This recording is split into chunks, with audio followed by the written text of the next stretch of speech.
Caríssimos irmãos e irmãs, uma breve mensagem. Neste domingo, então, na igreja nos convida a celebrar as vocações, né?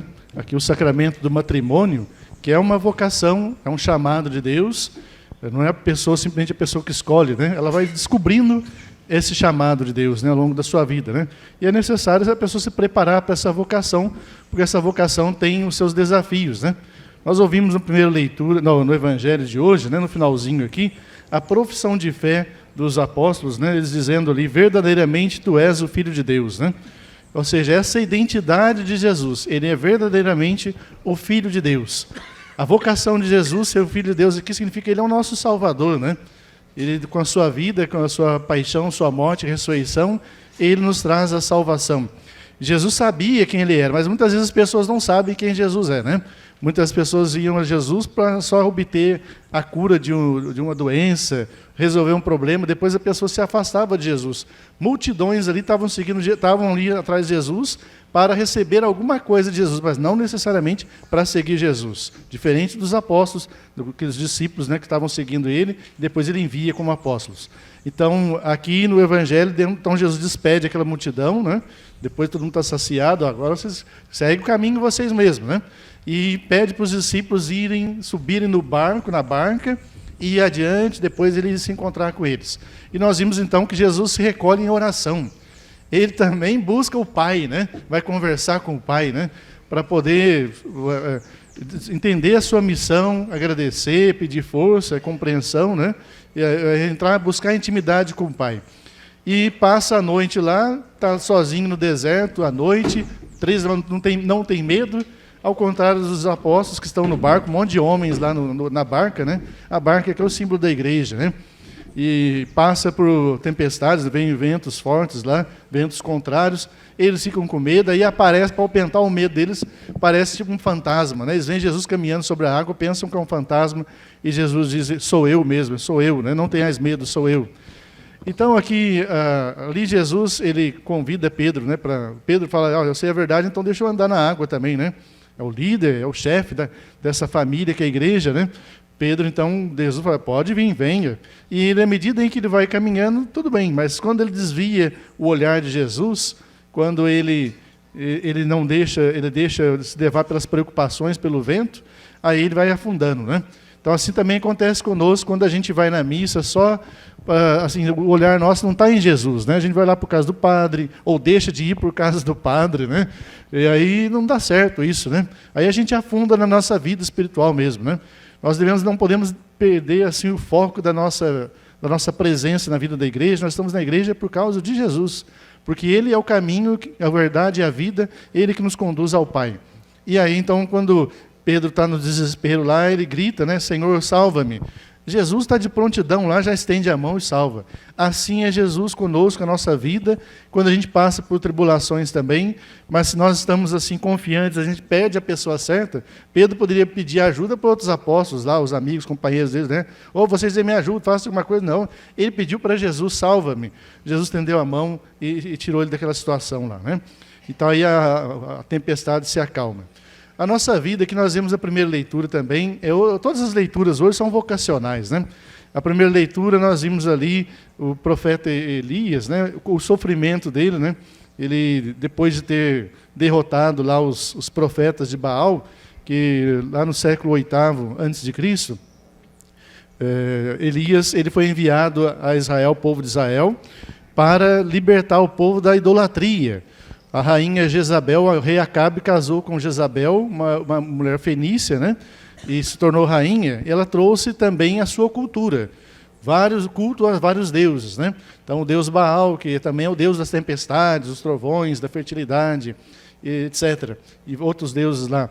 O povo começou a se desviar de Deus, né? O povo não frequentava mais o templo, não queria rezar mais, viver como os judeus vivem, né? Foi mudando a cultura do povo. Isso desagradou a Deus, ele envia então o profeta Elias. Elias chama a atenção, aí é uma disputa, eles vão no monte lá, tem uma disputa entre Elias e os profetas, mais de 400 profetas de Baal. Vocês conhecem a história lá, que fazem 2 altares de sacrifício. os profetas de Baal ficam clamando Deus para enviar fogo lá, não acontece nada, se martirizam, não acontece nada. Elias, ele encharca o sacrifício dele de água lá, põe muita água, e mesmo assim invoca a Deus, vem o raio lá, vem o fogo do céu lá, e consome ali o sacrifício, né? Prova que o Deus de Israel é o Deus único e verdadeiro, né? Então aí aqueles profetas são mortos, né? A rainha ficou brava com isso, com raiva, e pediu a cabeça aqui de Elias. Então ela começa a perseguir Elias. Ele foge dali, vai fugindo para a montanha. Imagina, essa situação, você é chamado por Deus para realizar uma missão. Você sente que Deus chamou você a constituir uma família. Deus chamou você para abraçar essa vocação matrimonial, ou ver como solteiro, ou na comunidade, seja lá qual for a vocação.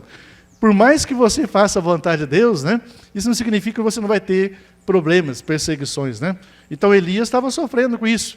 Aí Deus falou, não, vai, se esconde lá, mas depois você vem aqui, sai aqui fora que eu vou me manifestar, né?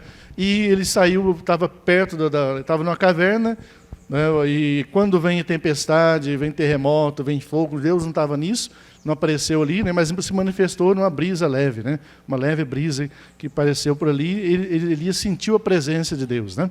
Então, também, quando nós nos recolhemos, assim como Jesus se recolhe em oração, quando a gente busca Deus no silêncio, acalmar, né? Sair do murmúrio, da agitação da vida, quando a gente busca recolhimento, vida de oração, a gente vai entendendo, a gente encontra força na nossa alma para a nossa missão. Da mesma forma que São Paulo, na segunda leitura que nós ouvimos, a carta dele aos Romanos, né? Ele está dizendo aqui, ó, não estou mentindo, mas em Cristo digo a verdade, apoiado pelo testemunho do Espírito Santo. Ele diz que ele tem uma angústia profunda, uma tristeza profunda no coração, porque ele desejava que todos os judeus, né, pudessem encontrar Cristo, né? E encontrando Cristo, transformasse a sua vida, tivessem a salvação também. Mas ele percebe que isso não é real, não é realidade ainda, né? Ele está muito triste porque os judeus têm tudo ali, é o povo da promessa, é o povo eleito de Deus, eles têm a promessa, têm o culto, têm os antepassados, Abraão, Isaac, Jacó, né? Tem tudo para ser, o Messias vem, né, na religião deles ali, e eles não reconhecem Jesus como Messias, então eles se afastam da salvação. Então, Paulo está muito triste, ele diz lá que se ele pudesse, ele entregaria a vida dele, a salvação dele, se pudesse ser afastado. Olha, se eu for mandado para o inferno, mas vocês forem, o povo for salvo, para ele estava certo, ele aceitaria isso. Mas aqui no final, depois lê lá a carta aos Romanos, você vai perceber que Paulo ele acredita, ele mostra isso, demonstra que ele tem confiança na misericórdia de Deus, né? Deus é capaz de salvar o povo apesar de tudo isso, né? Então aqui, mas mostra assim uma preocupação de um pai, de uma mãe, né? A família, você que é pai, que é mãe, você também não sente uma angústia quando você educa os filhos com muito carinho, com muito amor, você participa da vida da igreja, você vai, apresenta eles a Deus, depois não quer mais saber de rezar, não vão na missa mais, não buscam os sacramentos, viver a vida da igreja, né? Pensa bem, né? A pessoa vive a vida do jeito que ela quer, porque se a gente viver a vida como a igreja pede para viver, né?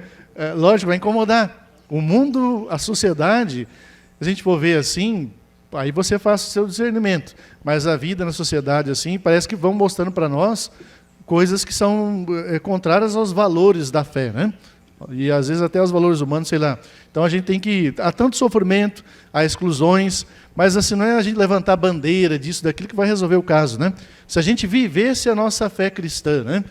Viver mesmo aquilo que Jesus nos ensinou, não haveria tantas exclusões, assim,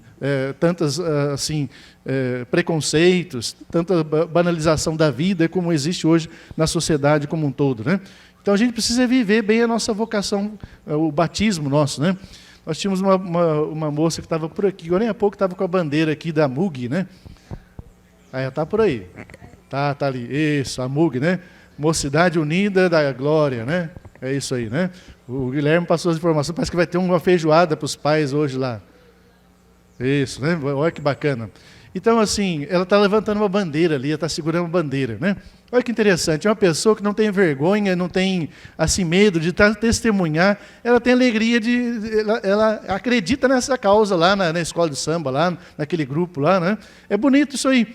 Agora, assim, imagina você viver a sua vocação, você que é pai, que é mãe, você também segurar essa bandeira da família, né? Você que nós somos cristãos batizados, a gente tem a alegria de ser cristão, né? Não ter vergonha da gente testemunhar a nossa fé, né? Então, se a sociedade, a televisão, dia 11, agora foi dia de Santa Clara de Assis, padroeira da televisão, né? Ela queria participar da missa, não podia porque estava doente. Ela teve uma visão da missa, tudo que aconteceu na missa lá, ela teve uma visão. Então, por isso que é considerada a padroeira da televisão, né?